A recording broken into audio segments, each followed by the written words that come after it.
Total Car erőmérő következő autója, ez a Lada Samara. Magyarországon nem annyira népszerű a Samara, mint a hátsó kerékhajtású Ladák, talán pont a hátsó kerékhajtás miatt, meg azért az régebbi, meg krómlökhárítós, valahogy jobban kedvelik az emberek, pedig a Samara is nagyon sok dolgot adott itt a keleti blokknak. Például ez volt az első olyan autó, amit elejétől kezdve oroszok terveztek, tehát nem félig hivatalosan vagy hivatalosan valakitől licenszet vettek, vagy esetleg lenyúltak néhány formát, hanem ezt tényleg ők tervezték meg. Porsche tervezte a hengerfejét az 1.3-as Samarának, a Porsche Engineering GmbH, ilyen alvállalkozása a Porsche vállalatnak, ők külsősöknek csinálnak bizonyos dolgokat, így lett aztán a Seat Ibizának is a hengerfején Porsche System felirat, de hogy más nem mondjak, a Harley Davidsonnak is így csináltak vízfűtéses blokkot. Pont ezért a Samara motorja tulajdonképpen egész jó volt, viszont ez az autó nem csak a motorjában, hanem egyéb dolgaiban is különbözik, erről majd megkérdezzük a tulajdonost, mert itt most már elég sok információt megtudtunk az autóról, egy biztos, 16 szelepes motor van benne.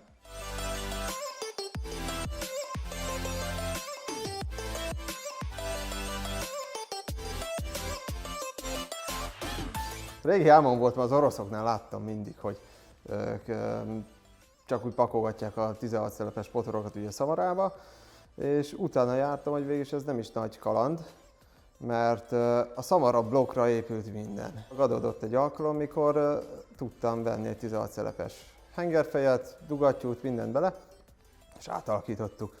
Rátettük, dugattyúkat kicseréltük, és kész. A kábelköteg miatt kellett fúrni a karosszériába, de azon kívül mindennek helye volt. Viszont az ülések sem azonosak, sőt a kormány is furcsa nekem ebben, de nem igazán. Sőt a kilincs is, tehát mesélj még az autóról.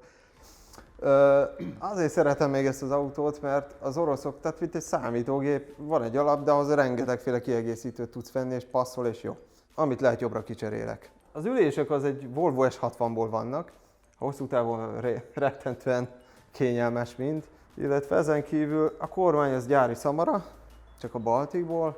Hát az autó még egyéb kiegészítőkkel, tükörfűtés, ülésfűtés, elektromos ablak, központi zár, nyomógombos elindítás telefonról is akár. A váltó is, hát az egy hosszú ötös váltó, illetve nagy fékek, a klíma az meg tervben van.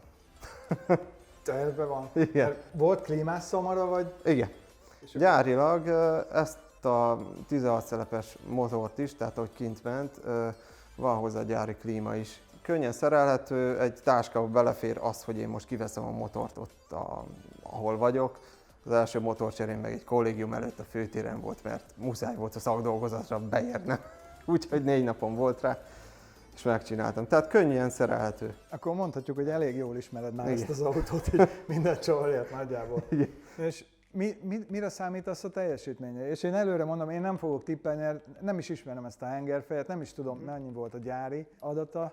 Én úgy tudom, hogy ez az 1.5-ös 16 szelepes motor 90-93 lóerő így gyári adat szerint, viszont nem tudom, hogy mi lett most az érték, ugye a kipfogó az egy 4.2.1-es rendszer alatta, illetve mikor összeraktuk ezt, úgy voltam, akkor tetőtől talpig legyen felújítva, kitakarítva. Úgy gyűrűk, ki lett mosva, honolva nem lett, tehát még a gyári honolási nyomok látszottak. A hengerbe így azt hagytuk, viszont minden más jóformán új vadonatúj alkatrész. És ez mennyi kilométerrel ezelőtt volt? Hát 10-11 ezer. Tehát körülbelül 10 000. Igen, tehát úgymond a bejáratási időszakon túl vagyunk. Oké, akkor most megtudjuk, hogy mennyit tud a 16 szelepes Samara. Én bízok benne, hogy egy 100-at. 100-at? Oké, megnézzük.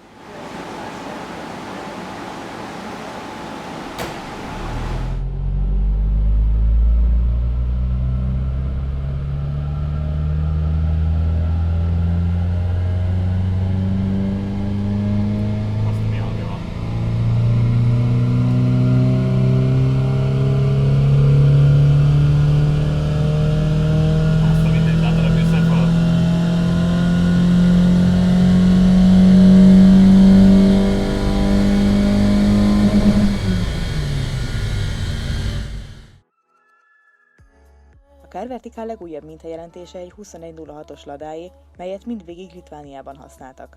Ez a példány közepes állapotúnak mondható, a képek alapján a karosszéria még elfogadható, a beltéren viszont látszik az elmúlt 30-40 év nyoma. A rendszer 2 km/h állást ismer, melyek közül az idén októberben a műszaki vizsgán rögzített 16.400-as érték a magasabb. Ez a számláló átfordulása miatt lehetséges. A CarVerticalon az alvásszám megadásával ellenőrizhetsz bármilyen amerikai és európai használt autót, és a szolgáltatás árából 20% kedvezmény jár, ha a videó alatt található linkre kattintasz. Amikor így van egy mérés, nagyon nehéz a szubjektivitást itt a mérőpadon kívül hagyni.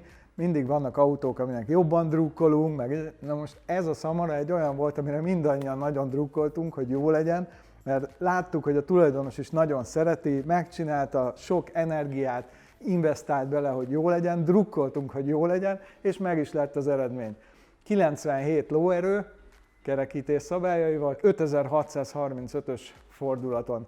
Ha nézitek az erőmérőt, volt már ladánk, ami tuning motoros volt, de az csak hengerenként 2 szelepes volt, 1006-os, és bizony elég bicegős alapjárattal, de körülbelül 7000-as fordulaton 110 lóerőt énekelt ki. Ez a motor viszont 5600-as fordulaton 97 lóerőt, ráadásul, hogyha megnézzük a teljesítmény görbét, akkor itt 4005-nél már majdnem felér ide 90 fölé, és egy viszonylag nagy szakaszon egész a leszabályzási fordulatszámig végig laposan van a teljesítmény görbéje, tehát jó erős, és a nyomaték görbe is itt 3000-től 5000-ig, végig itt van 130 Nm környékén.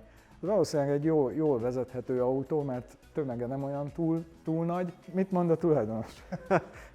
Büszkén állok itt, mert végülis informatikusok is tudnak motort építeni, úgy tűnik.